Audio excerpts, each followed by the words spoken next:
one of our original, I don't know what you would call it except a commission. An original commission from our Creator is that we were to move about on the land,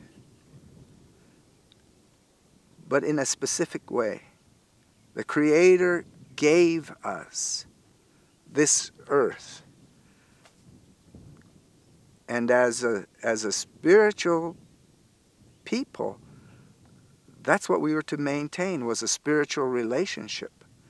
And all the things that we've learned, all the things that we were taught, were ways to maintain that relationship. Corn is our symbol of life. It is our sustenance. It is the plant that we have the greatest and most direct relationship with through the many generations of our life as Pueblo people. Corn is referred to as mother corn because the corn, when it's not fully ripened, there's milk inside the kernels. So milk we get from our mother, and milk we get from our corn. So our elders have always referred to corn as corn mother. Blue corn really was an integral part of my childhood, and it's a strong food image for me even now. And the way we ate blue corn was as a cereal. So we ate it as a hot cereal called atole, and also as chaquewe. Chaquewe is a Native American term, I think, from Tewa or Tiwa. And I remember we'd grow the blue corn and we'd grind it, and then my mom would make this wonderful, fantastic cereal drink early in the morning, especially in the winter. And that was how we'd start our day, was having a cup of chaquewe or a bowl of atole every day, and that would really fortify us to get out into the world each day. And I really miss that. I still can make chaquewe and I can still get blue cornmeal, but not a lot of it's not grown locally anymore, and I have to go look at specialty stores to find it. And one of the major crops that we can say is iconic of this time is the chile.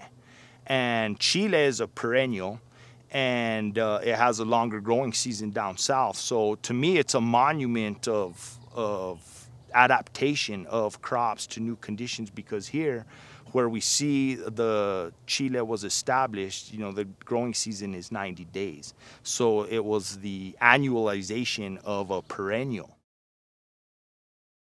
Some of the wild foods that are very important to Native people in this area, number one would be the piñon.